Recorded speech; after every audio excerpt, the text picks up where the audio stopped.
नमस्कार। JBN TV से जुड़े हैं आप और मैं हूं हरीश पामटा। अभी मैं एसडीएम ऑफिस में मौजूद हूं और मेरे साथ एसडीएम श्री धर्मेश मल्होत्रा जी इस वक्त जो मौजूद हैं। देखिए, नगर परिषद में क्या चीजें रही है क्या नहीं रही है छोड़ो, बीती बात है, कल की बात पुरानी। अब नए दौर से लिखेंगे नए दौर की कहानी। इसी संदर्भ में क्योंकि प्रशासनिक पावर अभी जो है एसडीएम साहब के पास रहने वाली है और लगातार पिछले 5 सालों से जो भी उतार चढ़ाव रहा है नगर परिषद में, उस बारे में कोई बात करने का कोई औचित्य नहीं है। अब जिस चीज की प्रतीक्षा थी, स्पेशली एज ए रिपोर्टर अगर मैं अपनी बात में कहूंगा तो ये चीजें थी कि कब सारी चीजें जो है क्लियर हो जाएगी। एटलीस्ट वो वक्त आएगा कि जब एडमिनिस्ट्रेशन लेवल पर जो है एसडीएम लेवल तक की चीजें देखी जाएगी। इसी संदर्भ में बतौर प्रशासक आज एसडीएम साहब ने मीटिंग ली नगर परिषद के तमाम अधिकारियों से, और उस विषय में जो है कुछ गहन चर्चाएं आने वाले कल को लेकर के, रोहड़ू क्षेत्र को लेकर के, जो बहुत जरूरी थी और जमीनी स्तर पर की जानी जरूरी थी। और हमारे साथ अभी एसडीएम साहब जुड़ेंगे, इनसे बातचीत करेंगे और जानने की कोशिश करेंगे कि क्या क्या चीजें आने वाले कल। सर, सबसे पहले तो बतौर प्रशासक आपको जो है रोहड़ू की जिम्मेवारी सौंपी गई है, और जो मेरा व्यक्तिगत अनुभव कहता है, बीइंग ए रिपोर्टर, बहुत सारी चीजें हैं, कुछ चीजें पर्दे के पीछे और कुछ शायद सार्वजनिक रूप से हमने लोगों के सामने रखी है, जिससे मैं ये कह सकता हूँ व्यक्तिगत आधार कि बड़ी चीजें रोहड़ू में बदली हैं और बड़ी चीजों में सुधार हुआ है।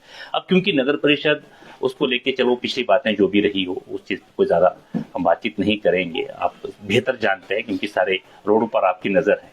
तो अभी बीइंग ए एडमिनिस्ट्रेटर या प्रशासक, क्योंकि आपके पास प्रशासनिक रूप से सारी पावर है नगर परिषद के तमाम चीजों को देखने को लेकर, तो आज जो मीटिंग हुई है उस पर स्पेशली कौन कौन से मुद्दों पे बातचीत की गई है और आने वाले कल में, क्योंकि 3 महीने के अंदर निश्चित रूप से जिस तरह से लोग कह रहे हैं और हम भी एक उम्मीद लगाए बैठे हैं कि कुछ बड़ा परिवर्तन रोहड़ू में देखने को मिले, और उसी तर्ज पे भविष्य में जो है एक बेहतरीन दिशा में जो एक नया कदम देखा जाएगा। क्या कहना चाहेंगे इस विषय में सर?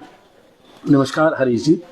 मैं आपको बताना चाहूँगा कि आज मैंने यहाँ पे एसडीएम कार्यालय में एक जो एमसी म्युनिसिपल कमेटी रोहड़ू है, इसके जो एक रिव्यू मीटिंग जी रखी थी आज, और उस रिव्यू मीटिंग में कुछ एजेंडा भेजा गया था उनको और एजेंडा रखा गया था। तो उस एजेंडे के आधार पे जो अब आने वाला समय है जी, किस तरह से हम कार्य करेंगे, इस बारे चर्चा परिचर्चा की गई जी। जैसा कि आपको मालूम ही है कि हिमाचल प्रदेश सरकार द्वारा जहाँ पे एमसी और पंचायतों का कार्यकाल पूर्ण हो गया है, वहाँ पे प्रशासक नियुक्त, एडमिनिस्ट्रेटर नियुक्त किए गए हैं, और हमें भी बहुत संजीदगी के साथ इस जिम्मेदारी को निभाना चाहिए। और मैं विश्वास भी दिलाता हूँ कि बहुत संजीदगी के साथ, संवेदनशीलता के साथ, और मैं कहूँगा बिल्कुल कि जिसे कि पारदर्शिता के साथ इस जिम्मेवारी को हम निभाएंगे जी। ऐसा मैं आपके चैनल के माध्यम से रोहड़ू की जनता को विश्वास दिलाते हैं जी। जो मुख्य रूप से आज की मीटिंग का एजेंडा रहा वो एक तो ये था कि जो लंबित कार्य हैं जी, जो किसी कारणवश नहीं हो पाए, उस बारे में चर्चा परिचर्चा की गई, जिसमें कि रामलीला ग्राउंड का स्टेज भी एक है और कुछ दुकानें हैं वो भी उसमें हैं, और उस पे भी मतलब आप जो निर्धारित समय में अगर हम उसे कंप्लीट कर पाए तो मुझे लग रहा है कि बड़ी अचीवमेंट, हाँ, मतलब हमारे रोहड़ू की एमसी में काफी एक अचीवमेंट रहेगी। एक मैंने ये पाया है कि बहुत सी शिकायतें भी मेरे कार्यालय में आती हैं और लोग भी कहते हैं कि रेडी फड़ी का जो हमारे यहाँ पे है वो अनावश्यक भीड़ जुट रही है, जो जितने भी यहाँ पे मशरूमिंग हुई है जी, वो अप्रवासी, जो मैं कहूँगा कि दूसरे राज्यों से जो लोग यहाँ पे आ रहे हैं, और इस बाबत बल्कि हमारे डी साहब ने एक ऑर्डर भी पास किया है। और मैं ये कहना चाहूँगा कि कुछ भी वो थोड़ी अस्त व्यस्तता है जी। बहुत से लोग जो है वो सड़कों को, फुटपाथ को इनक्रोच करके वहाँ पे अनऑथोराइज्ड वे में बैठे हैं, जो एक तो हमारे सामाजिक स्ट्रक्चर में भी थोड़ी सी मुझे लग रहा है कि एक सही चीज नहीं है। और दूसरा मैं ये भी कहना चाहूँगा कि कहीं ना कहीं कभी कुछ घटनाएं ऐसी हो जाती हैं, क्योंकि उनका रिकॉर्ड भी हमारे पास नहीं है, और अगर कोई घटना दुर्घटना हो जाए तो उसके लिए भी हम कहीं ना कहीं नहीं ये कर पाएंगे।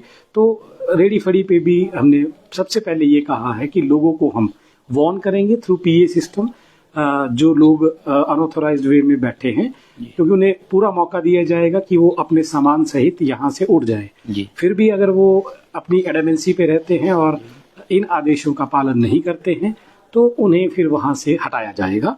इसके लिए भी टीम गठित कर दी गई है और एक कमेटी भी गठित की गई है। तो झुग्गी झोंपड़ियों को लेकर के भी जैसे देखा होगा आपने, श्री शंकर एटका जी ने जो पूर्व में जिला परिषद रहे और एक और जिला परिषद थे हमारे, उन्होंने भी बातचीत कही है जिला जी ने, और लगातार जो है स्थानीय स्तर पर भी बातचीत, तो कुछ वीडियोस और कुछ क्लिप्स भी ऐसी आ रही है जिसमें जो मांग तेज हो गई कि इनको एटलीस्ट यहाँ से जो है खदेड़ा जाए या इस पर जो है सख्त कदम, तो उसको लेकर के भी कोई मीटिंग हुई है, बातचीत हुई है? जी, मैं आपको ये बताना चाहूंगा कि इस बारे में भी मैंने अभी क्या है, क्योंकि बहुत से ये जो झुग्गी झोपड़ियों का जो ये विषय है, इस विषय में कुछ शिकायतें भी प्राप्त हुई हैं, जो कहीं जो नशा से संलिप्तता है वो भी इसमें उजागर हुई है। और इस बारे में पुलिस अधिकारियों द्वारा भी मुझे बताया गया है। तो इन झुग्गी झोपड़ियों में भी जो अनऑथोराइज्ड वे में बैठे हैं वो भी उनको वहां से उन स्थानों से हटाया जाएगा। ये भी हमारा रहा। बाकी इसके साथ साथ जो हमारा स्ट्रे एनिमल्स है, उन स्टे एनिमल्स पे भी एमसी किस तरह कार्य करेगी, लगातार कार्य करेगी। सड़क पे पशु नहीं चाहिए हैं, वो भी मैंने निर्देश दिए हैं। इसके अलावा जो डॉग्स हैं उसे हम उन डॉग्स को हम एक तरह से कुछ टैगिंग करके ना टैग कर रहे हैं और उनको क्यूआर कोड के साथ एक हमारा प्रयास है कि हम आने वाले 1 महीने 1.5 महीने के अंदर अंदर ये सारा कार्य कर देंगे और सारे जितने भी स्ट्रे डॉग्स हैं यहाँ पे, ताकि उनकी वैक्सीनेशन, उनकी जो जिस तरह से स्टरलाइजेशन वगैरह करनी है तो वो पूरे का पूरा रिकॉर्ड रहे। और फर्दर जैसे यहाँ पे कुत्ते के काटने की घटनाएं, डॉग बाइट की बहुत सारी घटनाएं, बहुत सारी, बिल्कुल, और उससे बहुत से लोग अफेक्टेड होते हैं। तो हमें ये तो पता रहे कि कितने एनिमल्स हमने वैक्सीनेट किए, वो पूरे रिकॉर्ड के लिए एक नया हम सिस्टम लाने की कोशिश कर रहे हैं, जिसमें कि टैग और उनका क्यूआर कोड, इसके साथ वो जनरेटर और सॉफ्टवेयर में सारा डाटा रहेगा और उन्हें लोकेट करना भी हमारे लिए काफी इजी हो जाएगा। ये कार्य भी हम कर रहे हैं। बाकी जो जितने भी कार्य एमसी के हैं वो जो ऑनगोइंग कार्य हो रहे हैं वो भी जो उन कार्यों की समीक्षा भी की जाएगी और वो भी मैंने समय निर्धारित कर दिया है कि एक सप्ताह के अंदर अंदर सभी कार्यों की जो एक सूची है और किस स्तर पे है, किस स्टेज पे है, उसकी वो मुझे डिटेल में बताएगा। इसमें कॉन्ट्रैक्टर्स और जो पुराने जिनके काम फंसे हैं, कॉन्ट्रैक्टर्स हैं, नगर परिषद हैं, और कुछ भी टेक्निकल एरर हो, चाहे बिलिंग सिस्टम हो, क्या उस पर सब पे विचार विमर्श किया जाएगा इसमें? हाँ, डेफिनेटली। पहला तो प्रयास ये है कि किस स्तर पे आपका जो है वो ये कार्य हो रहा है, 70%, 50%, 40% या नियरली कंप्लीशन पे है, तो वो कार्य भी एक तरह से मॉनिटर किया जाएगा और रिव्यू लिया जाएगा। इसके अलावा मैंने एक चीज और फिक्स की है कि on every Monday there will be a review meeting of the MC road. तो एवरी मंडे इनके साथ रिव्यू मीटिंग की जाएगी। और मैं तो ये कहना चाहूंगा कि जो हमारी जिला ये जो म्युनिसिपल कमेटी थी, इसमें जितने भी हमारे पार्षद थे, जितने भी अध्यक्ष, उपाध्यक्ष, पार्षद थे, उन लोगों के जो प्रोग्रेसिव वर्क थे, उन लोगों के जो जितने भी ये सारे कार्य डेवलपमेंटल वर्क थे, वो सारे वर्क भी मुझे लग रहा है कि अंजाम तक पहुंचाने के लिए उसे गति देने की भी आवश्यकता है। बहुत अच्छा कार्य ये सारे लोग कर रहे थे, परंतु कार्यकाल समाप्त होने के बाद मुझे लग रहा है कि इसे त्वरित गति देने की भी एक आवश्यकता है और डेफिनेटली ये किया जाएगा। और एक मुद्दा और था, वो रोहड़ू बाजार को वाइडनिंग करने के लिए जो चौड़ा, उसकी मांग लगातार पार्टियों की तरफ से भी की जा रही है। डेफिनेटली उसकी मांग भी लगातार आ रही थी। तो उसकी मांग को मैं ये कहना चाहूंगा कि एक मैंने सब कमेटी गठित की है, जिसमें पीडब्ल्यूडी अथॉरिटीज, एमसी अथॉरिटीज और साथ में हमारी रेवेन्यू अथॉरिटीज, इन लोगों की जॉइंट एक, और साथ में व्यापार मंडल, तो इन लोगों की एक जॉइंट कमेटी बनाई गई है और ये कमेटी मुझे विद इन 7 days एक रिपोर्ट सबमिट करेगी और जिसपे कि फिर ये विचार किया जाएगा कि कहाँ कहाँ पे वाइडनिंग करने की आवश्यकता है। एंड डेफिनेटली एक चीज तो जरूर मैं बताना चाहूंगा कि जितना भी इंक्रोच्ड एरिया है जी वो हटाया जाएगा, और जितने भी इंक्रोचर्स हैं in form of the footpath, मैं कहना चाहूंगा जो अनऑथराइज्ड फुटपाथ को लेकर अभी आपने देखा होगा कि कोई कपड़े रख के चला हुआ है, किसी ने कोई बेड लगा दिया है और उस अंडे बेड में बेच रहा है, जूते बेच रहे हैं, कोई अंडे बेच रहे हैं, एग्जैक्टली मछली अंदर ढाबा है और बाहर वो अनऑथराइज्ड वे में मछली बेच रहे हैं।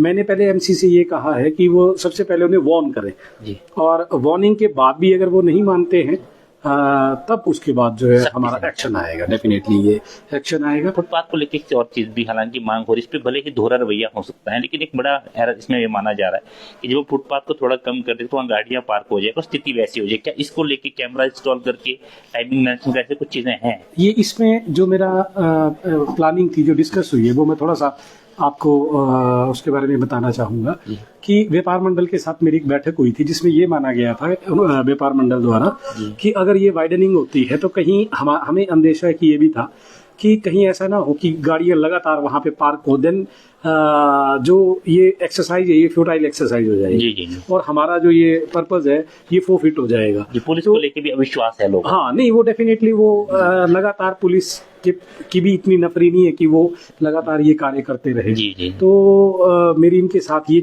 परिचर्चा हुई थी कि जो ये व्यापार मंडल है, व्यापार मंडल हमें कैमरे की सुविधा प्रोवाइड करेगा और उस कैमरे का एक्सेस जो है वो कंट्रोल रूम पुलिस के पास रहेगा, और एक लगातार कुछ वक्त के लिए लोगों को पार्किंग की सुविधा दी जाएगी। ये भी अभी थोड़ा सा सोचने का विषय था कि whether that facility will be charged और नॉट। ये भी अभी जो कमेटी हमें सजेस्ट करेगी उसके अनुसार ही हम कार्य करेंगे।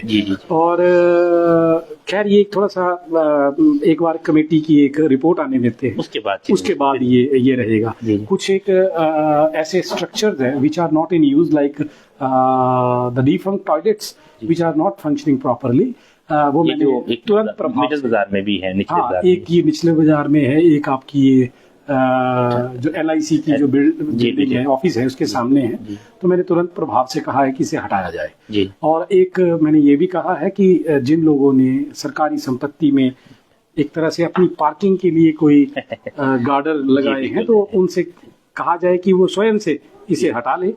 अगर वो फिर भी नहीं मानते हैं तो फिर MCU से हटाए, ऐसा भी मैंने निर्देश दिए हैं ताकि लोगों को पार्क करने के लिए जगह मिले।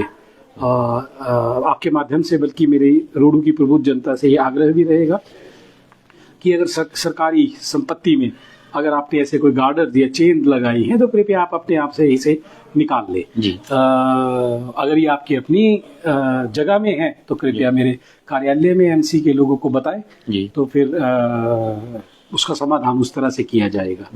बाकी साफ सफाई को लेकर विशेष अभियान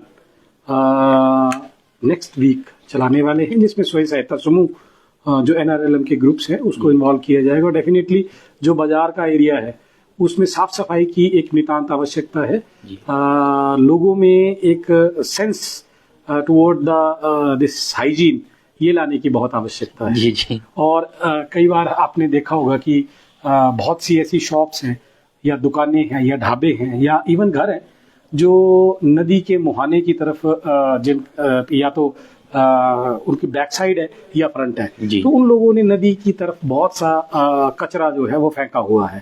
अब वो कचरा तो डेफिनेटली उसी बिल्डिंग में फेंका हुआ है, कोई तीसरा तो कोई फेंकने आया नहीं है। तो मैंने MC को कहा है कि उनके ओनर्स को आप कृपया ये बता दीजिए कि अगले आने वाले 8-10 दिनों के अंदर इस कचरे को सफाई कर ले, इस कचरे को वहां से हटा लें, अन्यथा हमें प्यूनिटिव मेजर्स इसके लिए लेने पड़ेंगे। और जब हम प्यूनिटिव मेजर्स लेंगे तो डेफिनेटली बहुत सी चीजें आएंगी, मुश्किलें बढ़ेगी, मतलब बहुत सी चीजें फिर हम देखने को मजबूर हो जाएंगे कि, तो इसलिए साफ सफाई बहुत आवश्यक है। और जितने भी अब हम मैंने इनसे ये भी कहा है कि जब रेडियां या कुछ अब यहाँ पे बनेंगी तो वो हम अपने एक तरह से रोडू MC के लिए अलग ही रेडियो डिजाइन करेंगे जो ताकि कोई अनऑथराइज्ड वे में कोई रेड इत्यादि ना लगाए और प्रॉपर नंबरिंग होगी और जिन लोगों की वेंडिंग के लाइसेंस दिए गए वही लोग उस पे बैठेंगे।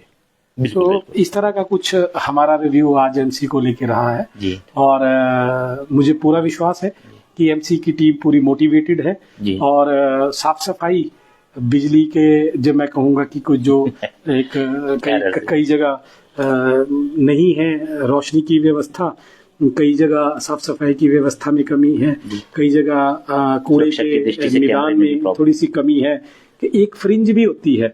रोडू एमसी की जो फ्रिंज है, जो बाहरी एरिया है, वहाँ के लोग, जैसे अगर मान लिया जाए कि एक व्यक्ति का घर एमसी में आता है और जी। उसके साथ लगते व्यक्ति का घर अगर पंचायत। वो पंचायत में जाता है तो हम लोग बिल्कुल ही कूड़ा उठाने से ऐसे मना कर देते हैं कि जैसे मतलब बॉर्डर है। ये मान के चलिए कि हाँ वो किसी दूसरे देश का कोई नागरिक हो। जी। तो वो भी इस तरह का कोई, क्योंकि अल्टीमेटली चाहे अर्बन लोकल बॉडीज हो या रूरल लोकल बॉडीज हो या उसकी संस्थान हो, सफाई मेन मकसद है। हमें उसकी लड़ाई के लिए कि बाउंड्री की लड़ाई के विषय नहीं है। जी तो मुझे लग रहा है कि इन सारे विषयों के साथ हम एक पॉजिटिव सोच के साथ चले थे। जो हमारे यहाँ पे पार्षद है जिन्होंने अच्छा कार्य किया है, सभी लोगों ने, और पिछली कमेटी ने, हम डेफिनेटली उनके जो डेवलपमेंटल वर्क है उसको गति देने का प्रयास करेंगे। और मेरा तो ये था कि कुछ एक विषय थे जिसे कि मैं चाहूँगा कि मिशन मोड में करें सफाई के लिए। तो मुझे नहीं लगता कि किसी भी वर्ग से कोई ऐसी सफाई से एक छोटा सा एक छोटा सा मुद्दा है। इलेक्शन तो बात की बात है, इलेक्शन पर्पज से तो क्या, लेकिन जिस तरह से नगर ब्रिज की बढ़ाने की डॉक्यूमेंटेशन चली, क्या वो प्रोसेस पूरी हो गई है? क्या नगर परिषद को बड़े ब्रिज पे देखा जाएगा? जो हमारे कार्यालय से जो कार्य था, इसे जो एक्सपेंशन एमसी का एक्सपेंशन का था, वो पूर्ण रूप से पूरा हो चुका है। और एक बार जो कैबिनेट से भी अप्रूवल थी, जो ऑनरेबल कैबिनेट है, वहां से भी अप्रूवल आ चुकी है। शायद नोटिफिकेशन में और सरकार के जो निर्णय हैं अभी उसमें आने बाकी हैं, परंतु मुझे लग रहा है, पूरा विश्वास है कि शायद ये जो एक्सपेंशन है ये पूरी हो चुकी है। और क्योंकि एक रेगुलर प्रोसेस है, अर्बनाइजेशन की तरफ सारी चीजें बढ़ रही जो कूड़े निष्पादन केंद्र का था, क्या वो भी प्रोसेस में आ गई हैं चीजें? परमानेंट जिसको था। मैंने ये भी इनसे कहा है कि जो सॉलिड वेस्ट मैनेजमेंट का जो प्लांट है उसमें एक 5 करोड़ की जो डीपीआर थी वो उसका भी अप्रूवल, कुछ उसमें ऑब्जेक्शंस लगे थे जो कि मुख्य अभियंता चीफ इंजीनियर के लेवल के थे, और उसे भी रिमूव किया गया है। और उसकी भी मैंने रिपोर्ट जो है वो 3-4 दिनों के अंदर, क्योंकि फॉरेस्ट क्लियरेंस उसकी हो चुकी है, अब उस कंस्ट्रक्शन साइट पे कंस्ट्रक्शन होना शुरू। बड़ी खबर है रोड के लिए। और ऑटो को लेकर लास्ट सवाल, क्या ऑटो रन करते हुए नजर आएंगे जून से पहले? बड़ा प्रयास किया है, खासकर इसके लिए मैं आपको धन्यवाद करूंगा। वो पहले से प्लानिंग की जा रही थी। मैं आपको बताना चाहूंगा कि जो टोटल जिला शिमला में 26 परमिट ई रिक्शा के लिए या ई ऑटो के लिए मिले थे, उसमें से जो 20 परमिट है वो रोडू के लिए मिले। तो ये हमारी बड़ी खबर है। हाँ, तो डेफिनेट, परंतु ये अभी किस तरह से ये परमिट इश्यू किए जाएंगे, क्योंकि पहली बार ई रिक्शा के परमिट जो है दिए जाएंगे, तो ये अभी सरकार के स्तर पे गाइडलाइन तैयार, हाँ, ये गाइडलाइंस तैयार हो रही हैं जैसे ही वहां से कोई आता है। परंतु जो परमिट की जो नोटिफिकेशन है वो हो चुकी है, और उसको हमें 20 परमिट जो हैं वो आउट ऑफ 26 परमिट वो अकॉर्ड हो चुके हैं। डेफिनेटली जैसे ही, अगर मैं तो ये कहूंगा कि हिमाचल में अगर एक भी ऑटो रिक्शा दौड़ेगा तो वो प्रयास रहेगा कि रोडू में पहला दौड़े। तो ये हो जाएगा, मुझे ऐसे लग रहा है, क्योंकि वी आर ऑलरेडी जो टास्क था कंप्लीशन का वो उसमें हम, मुझे लगा 70-80% कर चुके हैं। अच्छा, जस्ट सिर्फ लोगों को एक परमिट ही अकॉर्ड होने हैं, वही मिलने हैं। Thank you sir, thank you very much. Thank you.